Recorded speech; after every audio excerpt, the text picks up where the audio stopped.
मुख्यमंत्री ने कहा कि प्रदेश में मौजूदा समय में कोरोना संक्रमण के मामलों में लगातार बढ़ोतरी हो रही है। उन्होंने कहा कि सरकार द्वारा कोरोना से निपटने के लिए जरूरी कदम उठाए जा रहे हैं ताकि मरीजों को किसी परेशानी का सामना न करना पड़े।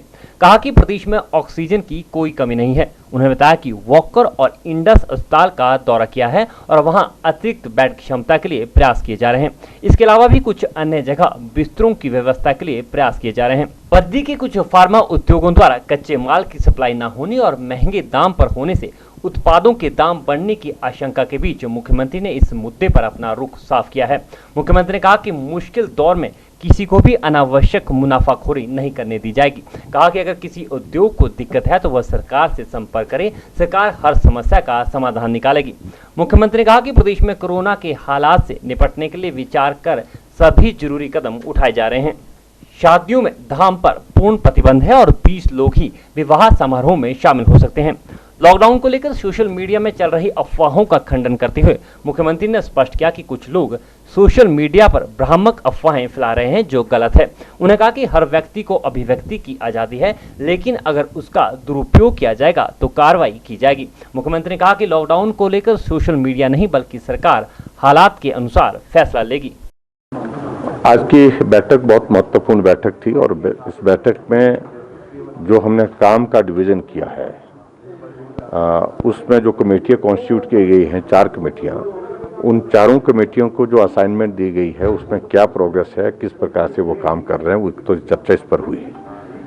और उसके बाद हम आने वाली सिचुएशन के लिए और ज़्यादा तैयारी कर रहे हैं और उसमें 2 ही चीज़ें महत्वपूर्ण हमारे लिए ज़्यादा हैं।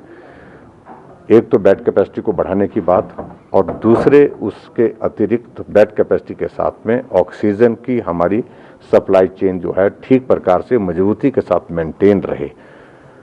क्यों अभी तक हिमाचल में हमारे यहाँ पर ऑक्सीजन की कमी नहीं है। ऑक्सीजन की सप्लाई में जो जिस प्रकार से सारी चीज़ें हमारे लिए रिक्वायर्ड हैं उसमें कतई भी कठिनाई हमको नहीं है। लेकिन जिस प्रकार से मामले बढ़ रहे हैं आने वाले समय में ये सिचुएशन आ सकती है, तो इसलिए उसके लिए हम क्या क्या कर सकते हैं वो सारी चीज़ें टेक्निकल चीज़ें हैं। मैं समझता हूँ इसकी तफसील, इसकी डिटेल्स को बताने की ज़रूरत नहीं है। प्रमुख रूप से तो आज का यही रहा है और जगह भी हम शिमला में भी हम देख रहे हैं। आज हमने वॉकर हॉस्पिटल भी देखा है, वहाँ पर भी 100 बेड कैपेसिटी हम प्लान कर रहे हैं और उसके अतिरिक्त हमने 1-2 जगह और भी हमने देखा है, वो भी बातचीत चल रही है, उसमें क्या हो सकता है वो सारी चीज़ को लेकर भी चर्चा करेंगे। लेकिन हिमाचल में जो मामले बढ़ते जा रहे हैं और बढ़ते मामलों को देख करके सबसे इम्पोर्टेंट हमारे लिए ये 2 चीज़ें जिन पर डिटेल में चर्चा हुई। लेकिन जो रिस्ट्रिक्शंस के अभी तक तो हमने तय किया कि जो चीज़ें हमने तय करके जो है घोषित की है, नोटिफाई की है, अभी तक तो वही है।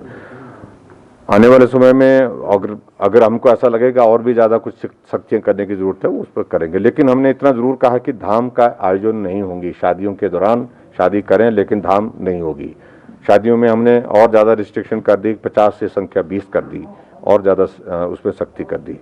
और उसी तरह से और भी आयोजन जो है इस प्रकार के नहीं होंगे जिसके कारण जो है बड़ी स्केल पर जो है वो लोगों को बुलाया जाए और जिसके कारण संक्रमण फैले। कि सोशल मीडिया निर्धारित नहीं करेगा। कोई भी आदमी अपना मोबाइल उठा करके इस प्रकार से कर दिया कि ये इस तारीख से होने वाला है, तो वो मैं समझता हूं कि वो भ्रामक है और गलत है। सरकार सोशल मीडिया के आधार पर कोई निर्णय नहीं लेगी और इसका कोई कॉग्निजेंस लेने की ज़रूरत नहीं है।